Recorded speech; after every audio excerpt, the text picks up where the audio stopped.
So a year ago, we were in the same spot. You had, fairly recently left Silicon Valley to go back to your native India. At the time, you were working for Bharti Airtel, India's largest carrier. In that time, you're now at Snapdeal, one of the big e-commerce sites, and we'll get into what you're doing specifically there. Last year, we talked a lot about the differences between Silicon Valley and India. This year, I really want us to dive into the Indian market to help the companies and investors here better understand what the market's like. From a mobile perspective, what's working, what's already set up, what's there in India as far as infrastructure, and what are the things that are still really challenging? What are the things people need to know that they have to look out for if they're planning to take their business to India? Sure. So it's really exciting to be back here at DLD. I think that the three things I'll focus on is one, after having built a lot of products in the US, the first thing that hit me when I went to India is it's really like building for 25 different countries as opposed to one country. There is no one user. Well, the folks in Europe don't know anything about having to build for 20 different countries. It's actually quite analogous to like if you're building out in Europe, right? For instance, and this is not even getting into the language, the fact that so many people speak in the language other than English, etc. This is just from the persona perspective. The other thing that's super exciting is just like dealing with the opposites, like seeming opposites, right? So I'll give you one story. So when I was at Airtel, I had done this market visit of just like visiting one region that Airtel is present in. And so I saw this guy who was using a couple of the apps we had built. And of course, you read about the fact that 90% of apps that are installed are immediately uninstalled, right? So we were chatting with him. We were trying to find out what he was using his smartphone for. And as it turned out, like in the middle of that, he got an SMS from his friend. And he went to the App Store. He downloaded a messaging app. And he was messaging with his friends for a bunch of time because these apps have free messaging. And then his phone didn't have enough memory. So he actually uninstalled the messaging app, went and downloaded a music app, listened to music for some time, then uninstalled the music app, went back to the messaging app and was messaging for some more time. So what is the lesson there in terms of what people need to know? I mean, are the phones themselves not capable? Are the networks less capable? What's hard? In this specific instance, his phone didn't have the memory to have more than 2 or 3 apps, right?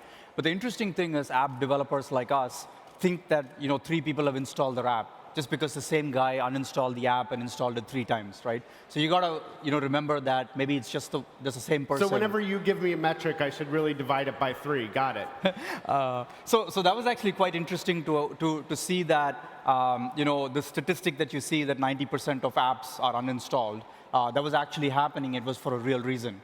The other thing that's super interesting is at Snapdeal today, about a third of our sessions come from a low-speed connection, right? So on the one hand, you've got people who are on 4G and who've got probably the same speed as Silicon Valley, in some metro cities. And then on the other hand, you've got people coming from an extremely slow connection and everything in between. And so again, it's this kind of the opposites that you see.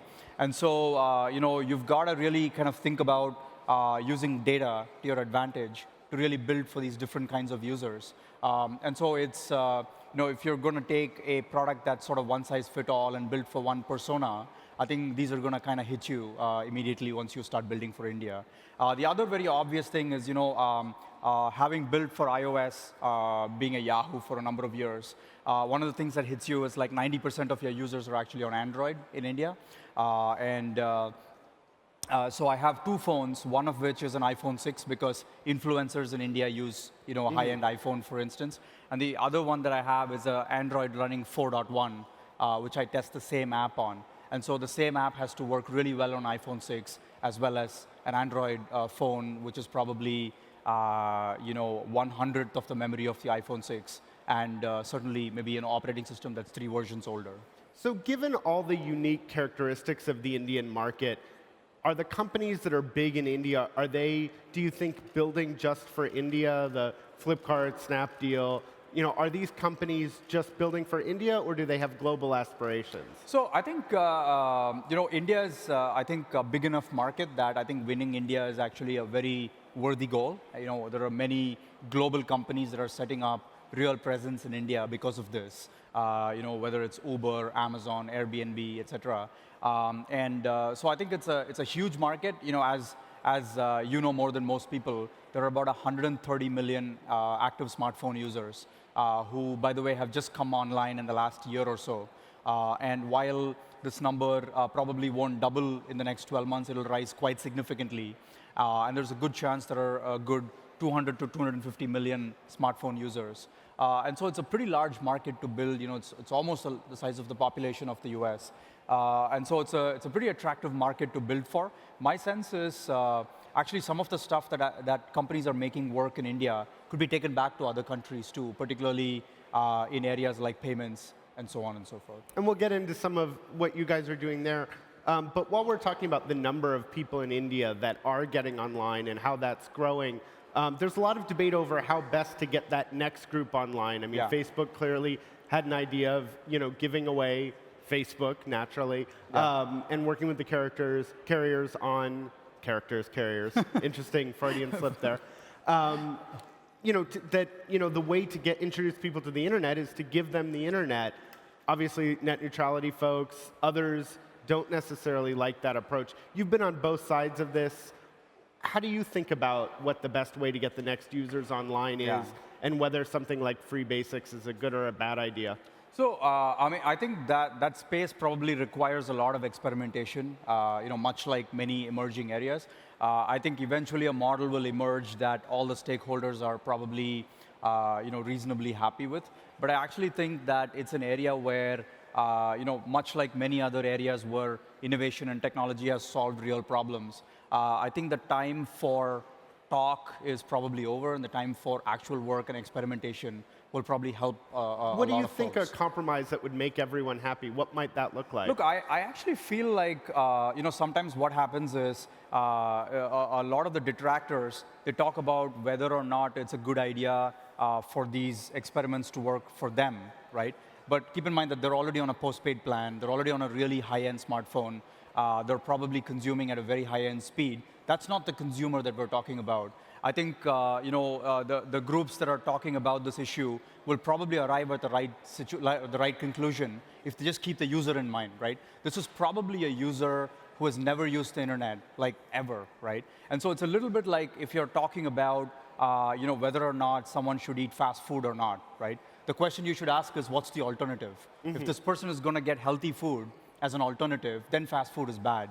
But if this person is going to starve to death, then fast food is probably something you should consider, because what is the alternative? We've talked a little bit about that the Indian companies are probably have enough in their domestic market, at least for the little bit. What about the global players? Do you see them making acquisitions to get into India? Do you see them just trying to bring their existing services? How do you think of an Amazon or an eBay or the traditional global e-commerce players?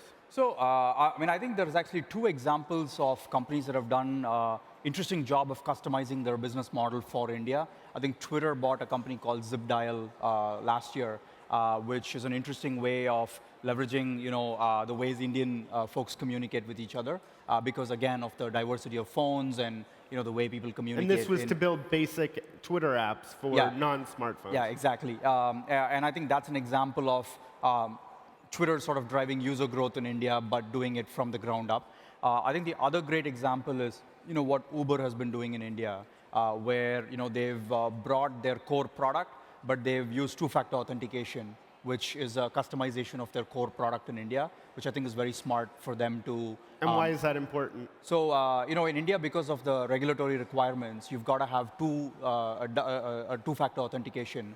If you sort of look at how Uber works in the rest of the world, you can walk away from the car. But they've actually done a very elegant integration of how they are compliant with the regulation as well as honor the frictionlessness that they stand for. So there's a lot of these examples of companies from the US who come to India, but they're doing a great job of kind of customizing it for what works in India for various constraints. So let's talk about Snapdeal for a second. What are some of the things that are most interesting that you're trying out right now? One involves payments, which is kind of fascinating when you think about, again, where emerging markets are versus mature markets. We heard Jan today talk about how 99 cents a year for WhatsApp was too much. And it wasn't too much because it was too expensive. It was too much because even a payment of a penny required a credit card. Right. How are you guys looking at that? Yeah, so I think it's actually great insight. Two, three things that I would talk about. One is, we're seeing actually extremely good growth in the core business just from mobile. So at this point, about 3/4 of our orders come from a mobile form factor, which is actually good testimony to what we were talking about earlier, the number of smartphones coming online, et cetera. The other piece is, we realized sort of early to mid last year, that for someone who's building a deeply integrated ecosystem in India, payments is a very important part for us to take an active role in. So we acquired a company called Freecharge, which is a kind of an iconic youth brand and has an app that young people use to recharge their prepaid accounts. So we built a payment layer on top of that. So we've been building out a lot of developer tools and platforms so that we can go for ubiquity within India. One of the very interesting products that we just launched a couple days ago is a partnership with Mastercard and a virtual card on top of that. So basically, if let's say my mom is on Freecharge, and I'm kind of loading up her wallet on a regular basis, she could use her smartphone, or she could actually use like online or offline payments, just like she would use a Mastercard debit card. So you're basically giving a whole group of people their first opportunity to get a credit card. These are folks that wouldn't necessarily be able to get a traditional Mastercard. Right. Might not have even heard of Mastercard, or have they heard of it? Yeah. So maybe they've heard of it, but they're not eligible for it because they may not have a traditional job, or they might not have a credit score. They might not have a digital footprint that a bank could use to give them a credit card. But now they're actually kind of financially included, and they can sort of go shop in the same places. Now, you could have done this all yourself. Instead, you partnered with the brand Mastercard. You're using pretty much the traditional payment system once it gets in there. In fact, I think you guys had some controversial thing. You're like, hey, they may use this credit card we set up and go spend it on Amazon, and that's okay. Yeah, so you're paying the debit fees for someone else to spend at Amazon? That doesn't necessarily sound like a good business. Yeah, so it's actually interesting, when we launched the wallet on top of Freecharge, we publicly said that, if all our competitors in e-commerce want to come and use our payment platform, we're actually okay with that, because we truly are committed to building India's most open, India's most developer-friendly payments platform. I think given this virtual card that we launched, it's starting to come to fruition. And so you can actually go to all of the other e-commerce vendors and actually buy whatever you want on their assortment through Freecharge using this credit card. So I think it's the start of the kind of this digital inclusion that's starting to happen in India. And also a lot of folks, they might not use a smartphone, but they might want to use a credit card. And some people will actually want to use the opposite, but a habit gets built because you see accepted everywhere, which is kind of how a lot of FinTech companies got built. And you guys are kind of pushing them a little bit to this future. If somebody gets a refund, you're not just giving it in their original form of payment. You're giving it in this new form of payment, right? So we're actually in the process of rolling out roughly $200 million over the next 6 to 12 months just into this wallet, which also drives a lot of liquidity and a lot of habit. One of the things that we say internally is, while there are other wallet companies in India, I think it's having a wallet is a little bit like having a Gucci bag nowadays in India. Like everyone seems to want to have a wallet of their own. But I think to us, the enemy is really not other wallet companies, it's really cash. And today in India, 99% of transactions are still powered by cash. And that's the opposite of a digital economy. And so what we want to do is sort of partner with other folks whose enemy is also cash, such as Mastercard and such as Yes Bank, to sort of form an ecosystem and sort of form an alternative to doing it the old-fashioned way. So I think it's kind of exciting for a bunch of folks who could otherwise be seen as competitive to actually come together to build an ecosystem in India. So the title of the last panel was IPO or not, or something like that. So I have to ask you, IPO or not? I think it's. I think the founders of the company have a very important principle, which is, we have about 250,000 sellers who are part of Snapdeal, and we have like roughly about 80, 85 million customers on registered users on Snapdeal, and about 20, 30 million active users on the wallet now. We'd love for all of those consumers and all of those sellers to also become shareholders. So I think it's very likely that the IPO will be in India, which is, I think it's probably the only e-commerce company that's probably going to go public in India. But I think it's still ways off. It's probably a few years out. And when you look at, sort of how you grew, I mean, one of the interesting things is who you guys have taken funding from. Right. So, SoftBank, Mastercard, big future, long-term holder. What does it mean to have SoftBank's investment? And then who else have you been getting investments from? Yeah, so we've taken money from a lot of very respected VCs in India in the earlier stage of the company. And then most recently, the company's raised funding from a combination of SoftBank, Mastercard and Nikesh, and Foxconn, because of their deep commitment to financial services in China and other countries. And you don't think of Foxconn, you think of them building your phone, not right.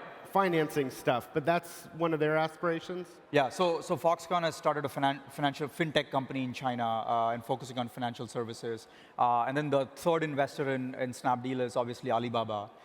And I think it's the most interesting part for us is I think as it's commonly said in India, you got to have computer science skills and cowboy skills in e-commerce in India. It's not a straight line to get to success in e-commerce. And so, it's great to have financial partners who are very long-term oriented. And also, we've learned a lot from them. They've built an e-commerce business, but also an advertising business. They've had an open marketplace, but also a logistics cloud. So we've learned a lot already from Alibaba, for instance. But our view is, we can learn from the companies that have already done this in other countries, but we've got to make it work for India's conditions. And so we always try to think of how would our strategy work with that learning. Well, I want to open it up to see if you guys have questions. But one last thing, one of the things that's changed since we first started talking a few years ago, in addition to you moving back to India, is we've both become parents. And that sort of gives you a different view, a different time horizon. How has your view on what it is you want to build changed by being a parent?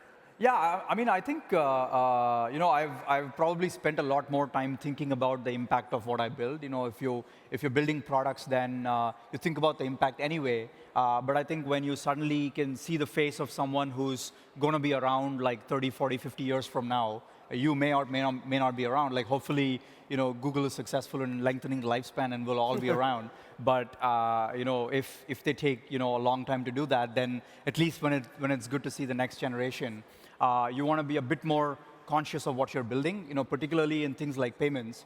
I think it's extremely important that products have this mentality of doing good as well as doing well.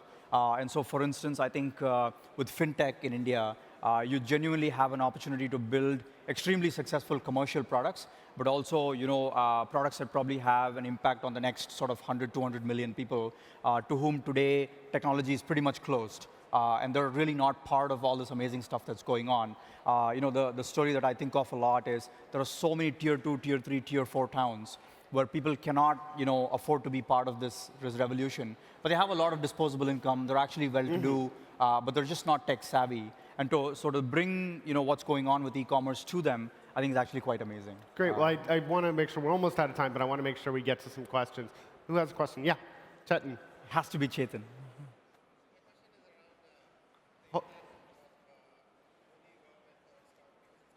Yeah, so the question is the impact of the Prime Minister Narendra Modi on startups. So I actually have a very funny story. So yesterday, short story. So yesterday, Modi's government did a Startup India launch where they actually made it extremely simple for startups to actually start and actually even close down if it doesn't work out, given that we all want to fail fast. I think the thing that's happened in the last year and a half, one of my friends was saying he runs the largest matrimonial site and app in India, and he was saying that the most searched keyword on his platform is actually entrepreneur in the last 12 months. And in India, if any of you have followed India for the last 10 years, it was actually really bad to be an entrepreneur. You would never get married. You'd have to pretend to be something else to find someone to get married to, because your prospective father-in-law wouldn't want you to get married to his daughter if you were an entrepreneur. I think it's completely turned, and the social currency about being an entrepreneur has actually become, it's actually kind of sexy to be an entrepreneur now. And I think that's probably the biggest indication of how much it's turned, and it's now kind of cool to be an entrepreneur. And soon as it's actually cool to be an entrepreneur, I think smart people are going to give up their other options and actually sacrifice their career to start great companies. So I'm actually pretty bullish about entrepreneurship and entrepreneurs for the next few years. Maybe one more real quick one, and then we got to get off, or if not, they're flashing at us. All right, well, thank you very much, Anand. It's always a pleasure. Thank you. Thanks.